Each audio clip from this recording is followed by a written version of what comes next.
धैर्य रखिए। कभी कभी आपको जीवन में सबसे अच्छा पाने के लिए सबसे बुरे दौर से गुजरना पड़ता है।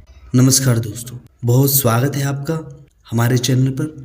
मैं हूँ आपके साथ योगेश वर्मा और आज हम जानने वाले हैं चंद्र राशि धनु का मासिक राशिफल फरवरी 2025 का। दोस्तों, यह कार्यक्रम चंद्र राशि पर आधारित है और आज हम जानने वाले हैं स्वास्थ्य, करियर, प्रेम प्यार, व्यापार, शिक्षा, सभी कुछ हम इस वीडियो में कवर करने वाले हैं। दोस्तों, यह प्रोडक्शन महिला और पुरुष दोनों के लिए सामान्य है। देखिए, सबसे पहले हम जान लेते हैं इनके स्वास्थ्य के बारे में।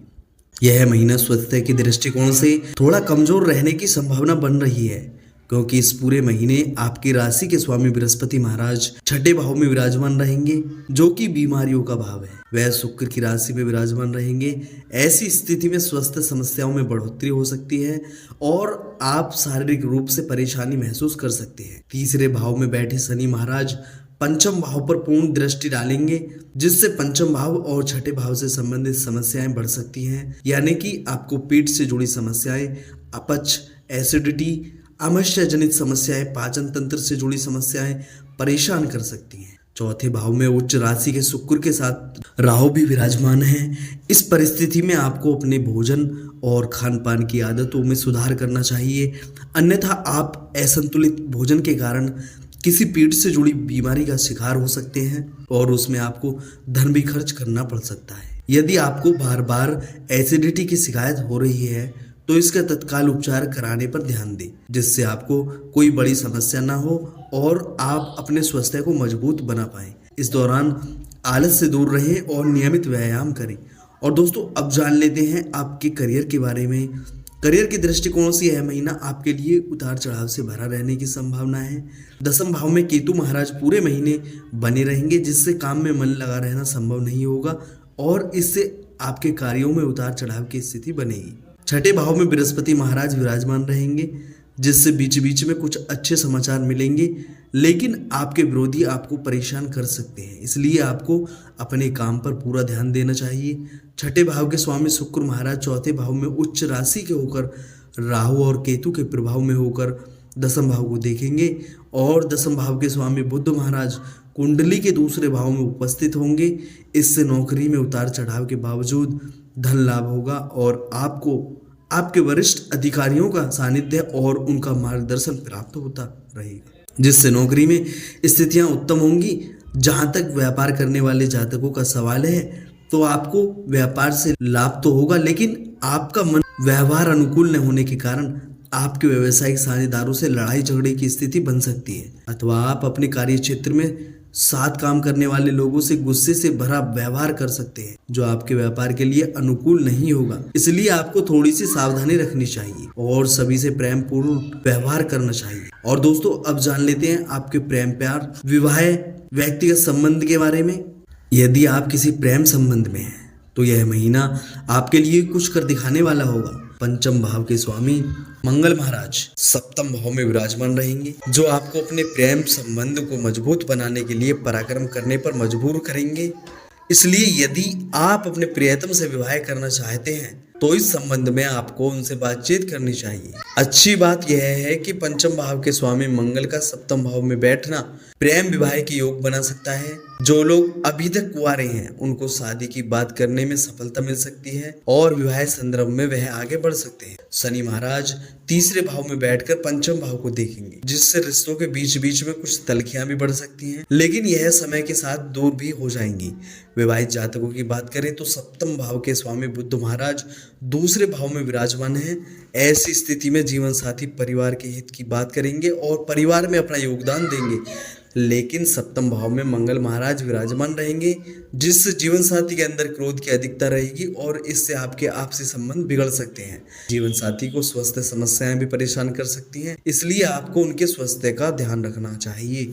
सामान्य फरवरी मासिक राशिफल यह महीना धनु राशि के जातकों के लिए मध्यम रूप से फलदायी रहने की संभावनाएं हैं। आपको इस महीने अपने कार्य क्षेत्र में थोड़े उतार चढ़ाव का सामना करना पड़ सकता है, जबकि व्यापार जगत से जुड़े लोगों को अपने क्रोध पर नियंत्रण रखते हुए अपने काम में आगे बढ़ने का प्रयास करना चाहिए। जहां तक आपके पारिवारिक जीवन का प्रश्न है, उसमें अनेक चुनौतियां आपका मनोबल गिराने की कोशिश करेंगी, लेकिन आपको सामंजस्य बनाए रखने के लिए हर संभव प्रयास करना होगा, क्योंकि इस दौरान परिवार के लोगों में आपसी समन्वय कुछ कम होगा। इससे पारिवारिक सदस्यों में आपसी तनाव बढ़ने की संभावना बनी रह सकती है। प्रेम संबंधों के लिए महीना अच्छा रहेगा और आपकी शादी की बात आगे बढ़ सकती है, जबकि विवाहित जातकों को अपने रिश्ते में जीवन साथी को क्रोध का सामना करना पड़ सकता है। यदि आपकी आर्थिक स्थिति पर ध्यान दिया जाए तो इस महीने एक तरफ तो अच्छी आमदनी होने के योग बनेंगे, लेकिन दूसरी ओर खर्चों में बढ़ोतरी भी हो सकती है। इसके प्रति आपको सावधानी रखनी होगी। जहां तक स्वास्थ्य का सवाल है तो आपकी राशि के स्वामी बृहस्पति महाराज छठे भाव में होने से, छठा भाव होता है हमारा रोग का, वृषभ राशि में विराजमान रहेंगे, जिससे स्वास्थ्य में उतार चढ़ाव बने रहने की स्थिति बन सकती है। विद्यार्थियों को कठिन परिश्रम के उपरांत ही सफलता मिलेगी। और दोस्तों, अब जान लेते हैं आपकी आर्थिक स्थिति के बारे में। यदि आपकी आर्थिक स्थिति को देखा जाए तो इस महीने आपकी आर्थिक स्थिति में उतार चढ़ाव आने के प्रबल योग बन रहे हैं। जहाँ एक तरफ देखें तो दूसरे भाव में सूर्य और बुधादित्य योग बना रहे हैं और उन पर छठे भाव में बैठे बृहस्पति की दृष्टि भी है, जिससे आपको धन संचित करने में सफलता मिल सकती है। यानी कि आपका बैंक बैलेंस बढ़ेगा और आपकी बचत योजनाओं में धन जोड़ने से आपको आर्थिक रूप से सुदृढ़ता मिल सकती है। छठे भाव में बैठे देवगुरु बृहस्पति द्वादश भाव को भी देखेंगे और आपके खर्चों में लगातार वृद्धि करेंगे। द्वादश भाव के स्वामी मंगल महाराज सप्तम भाव में विराजमान रहकर आपको व्यापार में से संबंधित और जीवन साथी के ऊपर धन खर्च करने के हेतु प्रेरित करेंगे, लेकिन यही मंगल महाराज आपके दूसरे भाव को भी देखेंगे, जिससे व्यापार को धन लाभ होने के योग भी बनेंगे। यदि आपने पहले कहीं धन निवेशित किया हुआ है तो इस दौरान वहां से धन लाभ प्राप्त होने के योग बन सकते हैं। जो जातक नौकरी कर रहे हैं उन्हें इस महीने सुख प्राप्त होगा। वह किसी लोन से EMI पर नई गाड़ी अथवा कोई प्रॉपर्टी खरीद सकते हैं, जिससे परिवार में खुशियां आएंगी और परिवार के लोगों के सुख समृद्ध साधनों में वृद्धि होने के योग बनेंगे। और दोस्तों, अब जान लेते हैं आप मित्र एवं परिवार से कैसे संबंध होंगे। यह महीना पारिवारिक तौर पर उतार चढ़ाव से भरा रहने की संभावना दिखाई दे रही है, क्योंकि चौथे भाव में शुक्र उच्च राशि के होकर जहां परिवार में खुशियां लेकर आएंगे और नई गाड़ी खरीदने या नई संपत्ति खरीदने के योग बनेंगे। वही चौथे ही भाव में राहु और 10वें भाव में केतु उपस्थित रहेंगे। पूरे महीने दोनों इसी भाव में रहेंगे, जिससे परिवार के लोगों के बीच आपसी समन्वय की कमी होगी। एक दूसरे को पूरी तवज्जो नहीं मिलेगी, जिससे लोगों के बीच थोड़ा सा तनाव बढ़ सकता है और यह पारिवारिक जीवन की खुशी को कम कर सकता है। दूसरे भाव में सूर्य और बुध के बुधादित्य योग के कारण कुटुंब के लोग कुछ महत्वपूर्ण और अनुकूल निर्णय ले सकते हैं, जो परिवार के हित में होंगे और आपको भी खुशी पहुंचाएंगे। तीसरे भाव में शनि महाराज अपनी ही राशि के होकर स्थित रहेंगे, जिससे भाई बहन अपने कार्यों में सफलता प्राप्त करेंगे।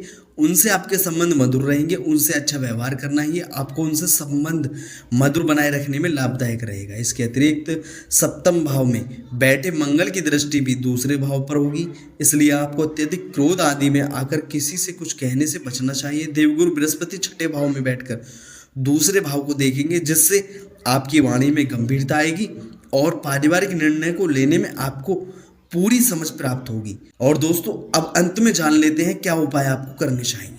दोस्तों, सबसे पहले तो आपको अपने राशि स्वामी बृहस्पति महाराज के बीज मंत्र का जाप करना चाहिए। ओम ग्राम ग्रीम ग्रोम सह गुरुवे नमः।